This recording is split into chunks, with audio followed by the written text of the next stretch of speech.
1, 2, 3, 4.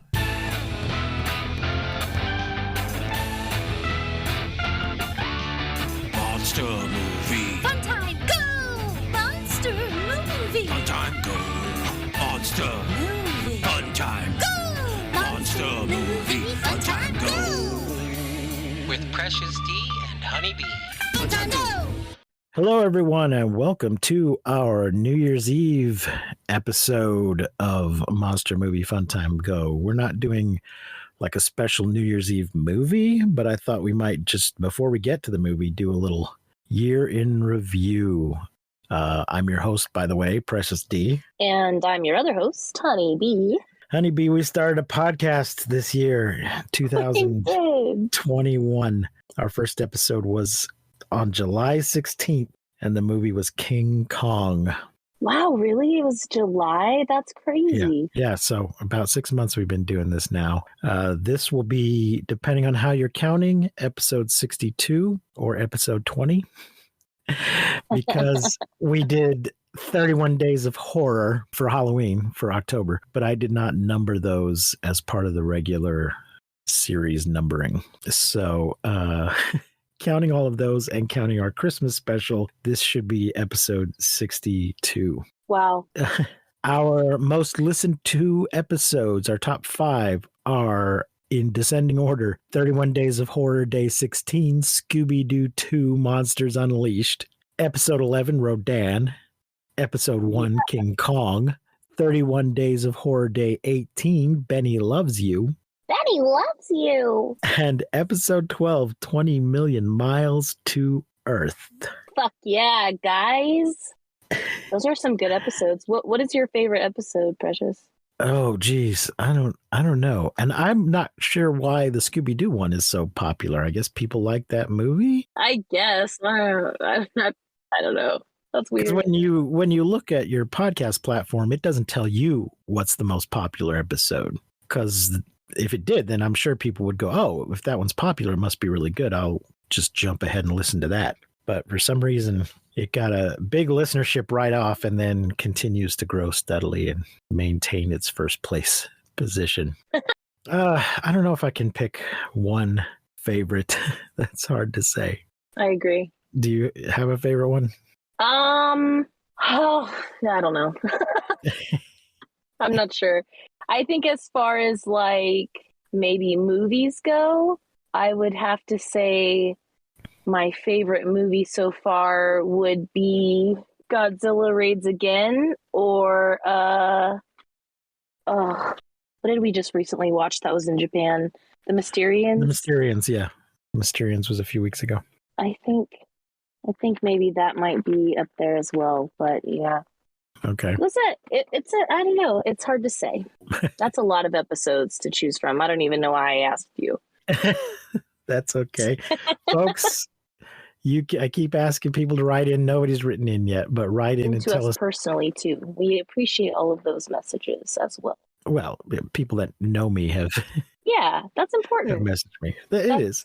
Yeah, that's how we have started. I mean, I'd like people from the 43 countries that we supposedly have listeners in to send us a message, because I still don't have any verification that those aren't just Americans using VPNs. I'd like to hear from our foreign listeners. So I think we've had a good year to start off. We're still a small podcast, but we grow a little bit all the time. Please, if you enjoy us, tell all your friends about it and rate and review us on Apple iTunes. Oh, that was another stat I wanted to give. Our most listened to platform is Apple iTunes, followed by Spotify. The second most is Other. So that could be a whole bunch of different ones grouped together. But it's mostly Apple and Spotify. And 5% through the web browser, it says. Probably my mother. But yeah, we supposedly have listeners all over the world, and we would just love to hear from you. So I'm looking forward to another year of podcasting with my best buddy Honeybee here. Yeah, baby. And I hope you all will be there with us. And now let's get on to the regular part of our show. The sequel to The Amazing Colossal Man, and a terrible title.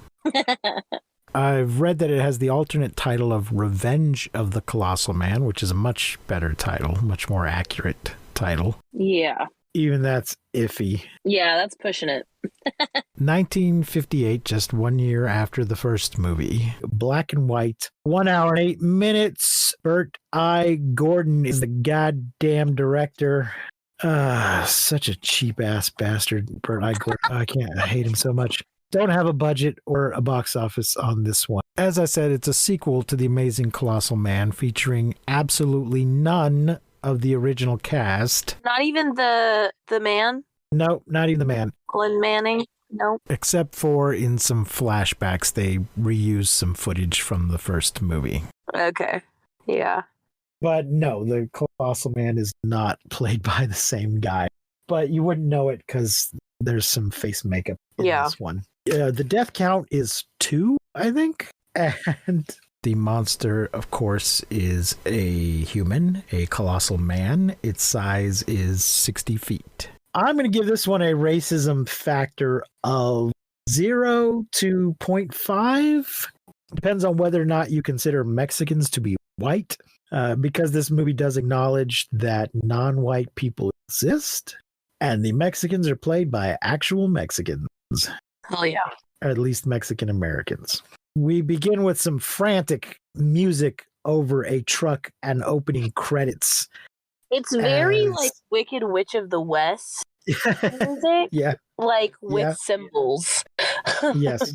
A young Mexican gentleman whom we will find out later is named Miguel, played by Robert Hernandez, drives his truck frantically into the water and then gets out and screams and falls down. And then we cut to a city, which the titles inform us is Guavos, Mexico. Yeah, instantly I wrote down, oh no, is this going to be as terrible as the first one? And a sign tells us we are at the Delegación de Policía. Some American named Swanson of Swanson's Gun Club is complaining that his car was stolen. Actually a truck. I guess he's doing some gun club activity down in Mexico and had filled up a truck full of groceries, but he couldn't drive the truck down and his car down, so he hired some Mexican kid whose last name he doesn't even know to drive it down. He keeps saying, "Get the picture? Get the picture?" It's very annoying. The kid never arrived. The policeman is not very helpful. No, but he's really sweet. He is, but he's like, well, how do you know? And how do you know it didn't show up? Well, maybe it's like, no, it's not. Maybe you passed him on the road. Wouldn't I know my truck? And he's like, what's the kid's name? He's like, Miguel something. And he's like, oh, Miguel, come with me. And he takes him across the street to the hospital where Miguel, he's like he describes him. He's like, could you describe him? He's like, he's about this tall. He blah blah blah blah blah blah. He describes him, and then the cop says, "Well, would you know him if you saw him?" Like, yes, motherfucker, I just described him to you. And then he takes him to see Miguel. Right. Yes, and it is the kid he's looking for. He's in the hospital. He's in shock, and he's just where's my truck? The poor kid's in the hospital, man. Something's obviously bad happened. Miguel is in such shock that he can't talk, but I'll take you to where he was found. Out there, they see tire tracks, but no truck. And the sergeant talks about, look, I just keep the peace. And I go by the book, and the book doesn't say anything about this. And then we cut to the Beverly Hilton, where some woman is watching exposition television. Lady scientist, question mark? The Exposition Television Network informs her about Swanson's insurance claim on his truck, because that's a breaking news story. And how he's having trouble collecting on his insurance claim because his truck was just carried off. So there's no evidence that he didn't just stash it somewhere and the insurance company doesn't want to pay. So what could have carried off the truck? This prompts the woman to immediately call Swanson. I guess in those days you could just say, operator, I'd like to make a person-to-person call to Mr. Swanson in Mexico, and she could just find him. Yeah, I thought that was pretty impressive too. I was like, you would never have to ask for anyone's number, just their name. Yeah. So then the woman, who turns out to be Joyce Manning, who we find out is the sister of, what's his name? Colonel Glenn Manning. Hmm. Apparently his girlfriend is no longer concerned from the first movie. Good, because he was a fucking prick. She needed to move on. She was way too good for him. He was, but his sister is still worried about it. She has called up Swanson and has met with him and has asked a Major Mark Baird to meet with them. And she's asking Swanson if he saw any giant prints and explains that she's looking for my brother. You may have heard of him, Glenn Manning, the amazing colossal man. She thinks he may have survived the artillery and the fall off the dam. Hoover Dam. But Swanson doesn't want to get involved. Get the picture? Get the picture? Ask Miguel about it. And they discuss with the Major how they never found his body, but the Major is sure he is dead. The Major tries to ask her to dinner. We see a lot of tepid romances in these movies, but this one might win the prize for most tepid romance. Because he asks her to dinner and she says, I'd like to, but I can't because I'm leaving for Mexico right away. And then things do not progress any further than that. They hang out for quite a lot of the movie, but things do not go any further than asking her out to dinner. So she sees Miguel in the hospital. The policeman is a little more helpful now, maybe because she's just nicer and isn't yelling, get the picture every few seconds. Mm-hmm. Miguel's having some kind of nightmare and he screams. Mm-hmm. And did you know what this Spanish word that he was screaming? I did not know what the Spanish word that he was screaming was, but apparently it means ogre or big fellow. Yes. Dr. Carmichael and Major Baird arrive from the U.S., and we find out that the policeman's name is Sergeant Murillo. And they're all going to go see where Miguel was found, and they see that the tracks go into the water but never came out. Won't you get into my automobile? Someone says that. Major Baird says this is pretty meager evidence that he's still alive, but then the sergeant finds a giant-ass footprint. But only with 3 toes. Oh, I didn't notice that. There's only 3 toes. They ran out of money partway through making the And then this is weird that whoever left that footprint must have been 60 feet tall. And Joyce says, Glenn was 60 feet tall. Like, do you think it could be him? No, some other 60-foot tall guy probably left this footprint. It's just such a weird ass thing for her to say. Yeah. So, judging from the position of the footprint, they decide he must have gone to the mountains. There's no people up there. Let's go look for more prints. Small rock slide. They do some searching, but the ground's too hard here for prints. Oh, yeah, they find a truck. Yes, they find part of a truck, but it's a different truck. Mm-hmm. And then there's a little bit of a rock slide. Yeah.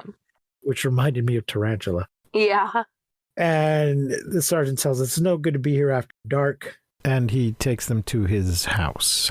Not house. They appear to be being served dinner in the next scene at the police station. And someone that we presume is the sergeant's wife serves them dinner. And Baird tells us that the Mexican military are standing by. Joyce would prefer to try and reason with him. And he's like, reason with a giant? As if that's just an inherently stupid thing to try. I don't see why being a giant would make him necessarily unreasonable. Yeah, I do not understand. Now, we do know from the last movie that once he reached a certain size, he seemed to have trouble thinking clearly. Yeah.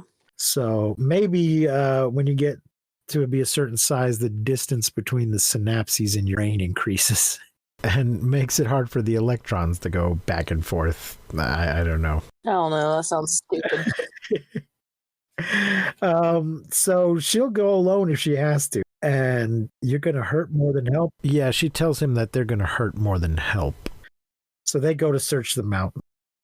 Neither of them are dressed for hiking or rock climbing, but they go anyway. She's just wearing a dress and he's just wearing his not exactly dress uniform, but it's not, combat boots and fatigues. He's wearing a nice uniform. Yeah. So they're not dressed for climbing. And they find a whole like stash of wrecked trucks Mm-hmm. and decide he's been raiding these trucks for food. And they find Swanson's truck, which is clearly labeled Swanson's Gun Club. And at 20 minutes and 54 seconds, the colossal man appears looking like the Phantom of the Opera. It looks pretty good from far away. Yeah. And just going rawr. So his injuries in the last movie apparently resulted in him losing skin on about a third of his face. And he can't seem to speak. He just goes rawr.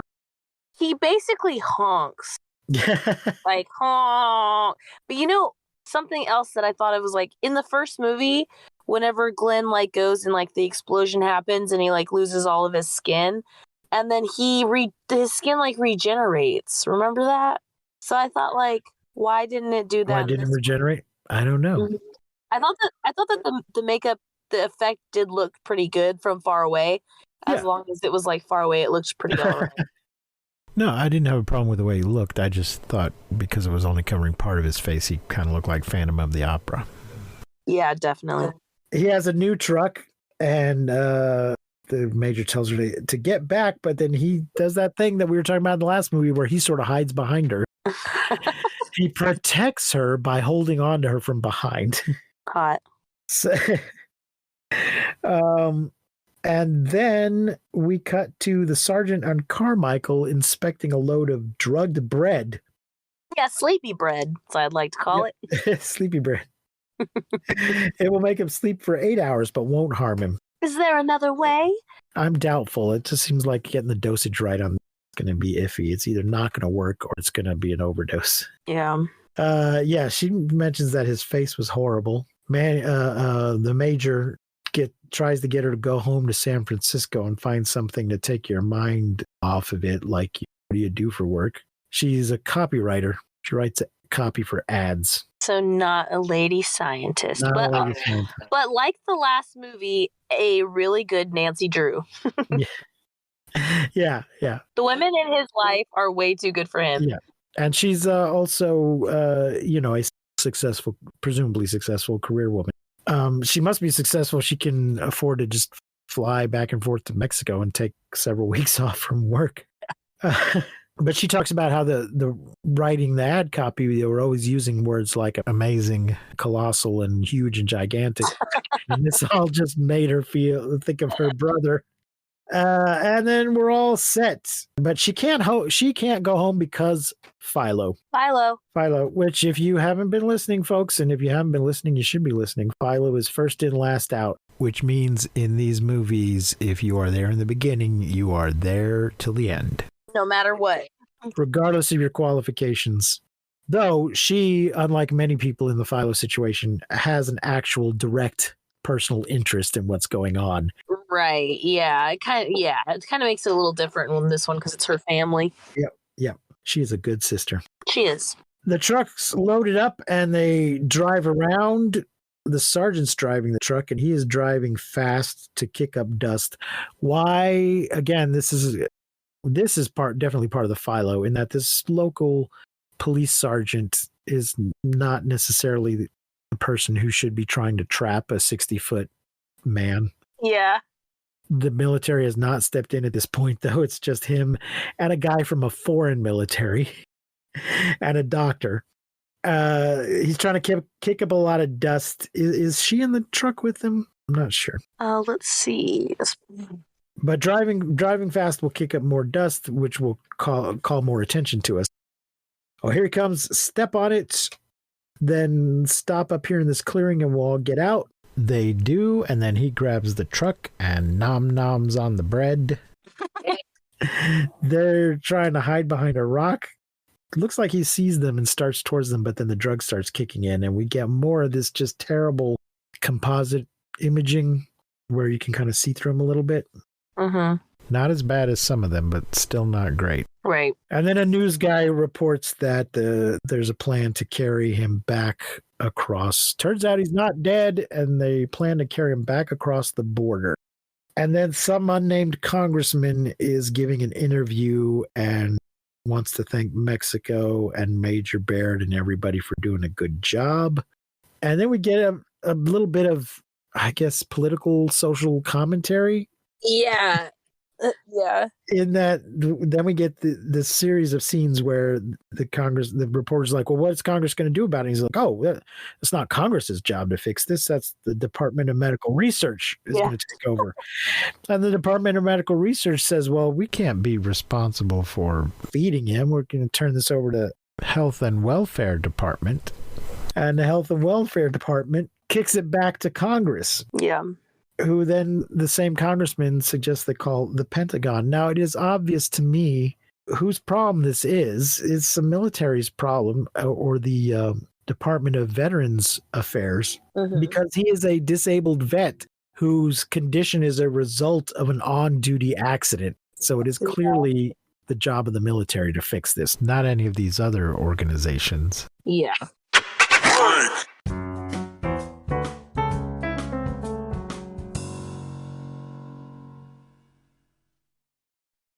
Some mayor of Los Angeles, I think, will not allow the plane to land. And like, well, it's running out of fuel. It's going to land soon, like it or not. So he says you can land long enough to refuel and take off again. And they talk about where they could store him. And he suggests the Hollywood Bowl. And like, we can't just leave him out in the element, even if he is a giant. It's giant, yeah.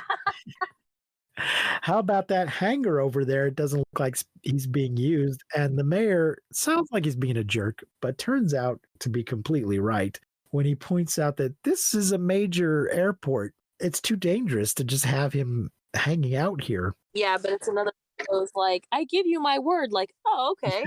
Yeah, we promise he won't be here any longer than necessary. And then we see him strapped down in the hangar. He still can't talk. Just grumbles. Just honks. The government can't decide what to do. I love this line. I love this line where she's like, well, can't we get him to a hospital? And he's like, they don't make hospitals that big, Joyce. Yeah. She asks about the sulfahydro, which was the potential solution in the last movie. And he says, well, that stopped the growth, but it's not going to reverse it. In the last movie, they did have a plan. The sulfahydro was supposed to stop the growth, but then they had a plan for something that was going to reverse it, and they didn't get to execute the plan. They seem to have forgotten about that second part of the plan, because if they did, then the movie would be over. Right. Can't try him to be free? I don't know. I think she wants him to be free, but he doesn't even recognize his own name. And then we see him kind of sleeping and having flashbacks to the accident, and we get a recap of the entire first movie in short clips of the whole movie. And I forgot how much I fucking hated him until Till you saw him again. Yeah, because like, he's a little bit better, I feel like, just in the sense of like you don't get a lot of Glenn Manning's like horrible fucking attitude because it's already whatever. You like him better as a speechless skull face than you did as himself. Or as like a honking phantom of the desert or whatever. Of the airport. Yeah, the airport. He really was the fucking worst. Yeah. After he finishes his flashback, he breaks loose, and the soldiers try to tie him back up with more rope, but it's not working, and he crawls out of the hangar. And they say to try to head him away from the planes with tear gas, and somebody says anesthetic would work better. Well, then get some.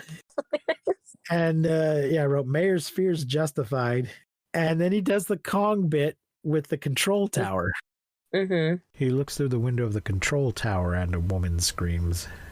Bang, bang. Extras run around in front of a screen. It looks like there's just a flat screen that the extras are running back and forth in front of. Yeah. And then at one point, his position seems off because the airplane, he's standing behind an airplane. What do they call it? In the airport, the gate. There's an airplane like parked at the gate, and he's sort of behind it, and it's all about waist high when it should be more at his knee. It looks like he's standing in a pit behind the thing. I just feel like he should have been standing taller than. It looks like it's all sitting on a table in front of him rather than him. I don't know. It looked weird, although the proportions might have been, if it was at his feet, that might have made him taller than 60. Yeah. But it all looked, he just looked too big to be that close. Yeah, yes, his size was too big to be where he was in relation. It should have been an ankle or knee height.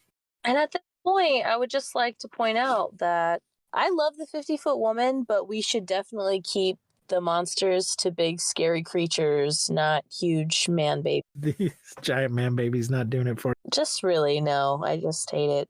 Every second of it. yeah, they're not as great. His hand smashes through the roof, and the control tower is ordered to get all aircraft in the air at once. And we see some military planes take off, but none of the civilian planes take off. Yeah, this is like the stock footage, right? Of like the Yeah. Air Force jets. Yes, yeah. And some guy shoots a gas gun, but look out because he's going to fall down. And then he does, and they all have to run back. Yeah, and that head flop. Wow. Then we do a fade cut to the mayor complaining, and some general is here to straighten things out. He's too weak and he's lost a lot of blood, and we've got better restraints, so he's not going to break out again. What will happen? We don't know. Dr. Carmichael comes, and they talk about his mind, and he might have amnesia and shell shock, or it could be brain damage. If it's brain damage, then we're just fucked. Mm-hmm. If it's amnesia and shell shock, we can fix it. It's just then he's going to be a psychopathic case and a menace. He'll perform an examination. Joyce is on the phone trying to procure plasma from the Red Cross for the doctor with little success. Not why this is Joyce's job, I don't know. But she turns the phone over to the major, who assures them that all the blood will be replaced. He'll probably just order a bunch of his men to donate blood. Yeah, I was wondering, I literally wrote that down too. Like, how are you going to give this blood back? Yeah, he's just going to order the troops to go down the Red Cross and start getting trained, boys. Joyce makes nice. They've been, arguing a little bit. Baird is going to take her home, and they pass by Glenn, and he seems to notice and starts fiddling with his chains a little bit. Mm-hmm. But then nothing comes of that. And then later they're doing an examination, and they've got him hooked up to a machine, like a polygraph sort of thing. Dr. Carmichael is explaining the machine and the test to Joyce. And some Dr. Richardson is helping. And they bring in a projector. Oh, Film presentation, sort of. The next best thing, it's a slideshow. I would count that if we were playing bingo, Yeah. They discuss his injuries, and they start the association test. They show him slides of his college, of the ship he came back from. And they're like on. just screaming at him like, Glenn, look at the picture, Glenn. God damn it. Do you This is how we're recognize this face? Brain. Do you recognize this face? It's your own goddamn face, you fucking moron. And then Joyce steps in and tries to jog his memory, talking about his bicycle as a kid and his first date. And this just seems to get Glenn agitated. Yeah, this really pisses him off, which doesn't make any sense because they're saying like, we're going to stimulate his brain, blah, blah, blah, blah, blah. And then nothing happens. And then she starts doing something and they're like, nope. And I'm like, wait, we just saw him react. Like, you're telling me there was no stimulation on your little reader, doctor? Yeah, but it all seems to be a very negative reaction. It looks like he doesn't like being reminded of stuff. I don't know. Yeah, she like really pisses him off. Yeah. And then the newspaper headline says, Giant fails last chance. And one of the characters is reading the paper. And we find out that they're planning to ship him to an island 60 miles off the coast. Who wants to tell Joyce? And the major's like, I'll be back in half an hour. It's only going to take me half an hour to go break this to her. I'll come straight back. I don't know why they didn't come up with this plan in the first place. When they were deciding when they had him on the plane from Mexico and were deciding where to put him. Uh-huh. They should have taken him straight to an island where they could have just let him go, and none of the idiots. If they'd taken him to an isolated island in the first place, then they could have worked on treating him and given him the freedom that he needed and maybe worked on things more gradually. But they're idiots. But he is telling Joyce the plan and that they're going to parachute food into him and his needs will be taken care of. And he says or she says that he's not a brother and he's a monster. He tells her he's not your brother anymore. He's a monster. Nothing will change him back. We quickly cut to Glenn stirring, and then she asks, will he be alone in the island? He says, there'll be an inspection every month. Can I go? Yes, I already foresaw that you would ask that, and I've made arrangements. She thanks him and the phone rings. He has escaped, and Dr. Carmichael is dead. Uh-huh. So that's our first body. Carmichael is dead. Yeah. The police dispatch is like, Giants loose in Los Angeles, so call it all cars. Giant on the loose. And Joyce and Barrett are at the office, and Joyce calls the police just to see if there's any report, and there's not. But then a little bit later, they get a report that he's been spotted at Griffith Park. Block it off, and I'll call Carmichael. And then the police dispatch again is like, everybody set up roadblocks around the park. He's just, car 54 do this, car 67 go block off that. And then the news comes on and tells everybody not to go near the park, but we will. Everybody stay away from the park so you won't get in the way of the military and police operations, but we are going to go straight over to the park to report everything to you. It's just like in a hurricane when the news tells everybody to evacuate, but then they hang around in the hurricane. Yeah. We see a bunch of kids leaving the observatory that is in the park. And cop pulls up and tells them, get out of here. Get out of here. There's a giant on the loose. So the bus, they load our kids up into the bus.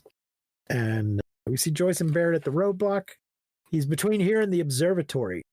Light units, turn lights on. There's a bunch of big old floodlights, skylights, spotlights, lights that they turn on. And the reporters there at the perimeter. The searchlights are looking around for him. They almost spot him, but he's hiding in the trees. And a couple of damn kids are lollygagging. This kid, Arthur, is macking on this kid, Lori. And the teacher keeps calling for them. And they're just like, don't worry about her. Look at all the lights down there. I wonder what's going on. Maybe if we paid attention to our teacher, she'd tell us. And then the reporters are at the perimeter again, and a bunch of gawkers. People are starting to assemble like dumbasses when they were told not to. And some woman wants to know, did the bus come down? Lori's mother has shown up with her coat Oh my gosh. because she left home without it. And I heard about what was going on. Thought I better bring her jacket. Oh. Put on a jacket, honey. There's giants out. Don't forget your coats. There's giants running around the city. Yeah, but mom wants to know if the cop will let her go on up there to give her the coat. And he's like, no, she'll be fine without it. These two dumbass kids finally come to the bus and they're like, get on, let's go. And then the giant shows up at the observatory and they're yelling at him through bullhorns, you're surrounded, no escape, give up. Glenn Manning. Yeah. Colonel Glenn Manning, give up. And he does some growling and then he picks up the bus. He picks up the bus full of children. And just starts shaking it. Yeah, they're them all screaming. shaking baby syndrome. The kids did a really good job. Yes. Rule number 1, don't shake the baby. Rule number 2, don't make sharks smarter. Yes. That is a different movie. He shakes the bus full of kids. They're screaming. He doesn't seem to pick it up for any reason other than to terrify the kids because he doesn't seem to think that there's food in there. Joyce grabs a Jeep and takes off and convinces him to put them down, and he does. Yeah, he does. So I literally wrote down, great job. Turns out he was faking the whole time and he understands everything. He's just throwing a huge fucking fit. It looks like he's trying to think. He starts to reach out to pick up Joyce, but then doesn't. And then he finally speaks and just says, Joyce. And then he starts to walk off, but then stops by some high power lines and commits suicide by high power cable. Yawn. And then the movie turns color for a little bit here at the end, which was weird. I didn't even notice. Yeah, I don't know what was going on, and I don't know if this was in the original or something that was somebody just decided to add in the 4K remaster that's on YouTube.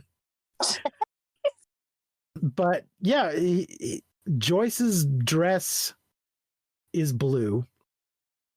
The electricity is looking kind of orange, and he's looking sort of flesh colored as he's getting electrocuted. So I don't know what was going on there. I thought that was odd. And then he collapses at the end. The end. Thank God. Over. A whole second movie just to take us back to where we were at the end of the other one. A dead Colossal Man. Yeah, fuck this movie. I'm ready for like other monsters. I miss big monsters. I like the big people. All I'm saying is if it's not a 50-foot woman, I don't want none. If it's anything else in a human that's big, I don't give a shit. Well, I think the only, until we get to the remakes of this, which won't be for years, the only other thing that we have that's close to this is a Japanese movie, a Toho movie, Frankenstein Conquers the World. Oh. And its sequel, War of the Gargantuas. Huh. Which, features a sort of a giant Frankenstein monster fighting another monster. I've never seen the whole thing. I don't think he starts out giant. I think he grows to giant size, but then fights another monster. And then I think that in the sequel, two of them fight each other. So that's this movie. Boo! 2 stars. So yeah, this movie was lame. I feel like it was maybe a little better than the first one, maybe, but probably not. Yeah, I think maybe just the skull face effect gave it a little bit of something. Sure. And I liked his sister just fine. Yeah, me too. She was good. But I mean, the thing was that we already had seen her character in the first one. Like, I know that it was his girlfriend, but she did the same shit. Like, yeah, it was like the same dynamic, and so it just like wasn't. I didn't really give a shit because like I'd already seen it. So yeah, I think I'll go with a 2 as well. It's not great, but I didn't completely hate it. It didn't make me angry or anything. Yeah, that makes sense. Folks, this episode should be coming out on New Year's Eve, so Happy New Year to everyone. New Year. Maybe if you're staying up late, maybe watch some monster movies. This one was available on YouTube. Don't watch it. We watched it for you, so don't watch it. Next week, I believe, is Attack of the Crab Monsters. Ooh. Which is also on YouTube. Okay. So good to know. Good luck with that. Please drop us a line at monstermoviefuntimego@gmail.com or send us a voice message at anchor.fm/mmftg. If you are enjoying the show, tell your friends, rate and review us on iTunes or any other what do you call it? Podcast platform, wherever you podcast. Yes, any other podcast platform that lets you review things. We are slowly building our audience, but we need all the help we can get. You can find us on all the social medias. You can buy our t-shirts at cafepress.com/mmftg. Until next time, remember to keep calm and take shelter in basements. Don't misuse science. Don't misuse science. We will not see you, but you will hear us next time on Monster Movie Fun Time Go. Monster Movie Fun Time Go! You've been listening to Monster Movie Fun Time Go. If you enjoyed the show, please rate and review us on your podcasting platform of choice. Our theme song is by the Texacato Folk Rock Punk featuring Lita Lopez. You can support the show, find links to our social media, and even leave us a voice message at anchor.fm/mmftg.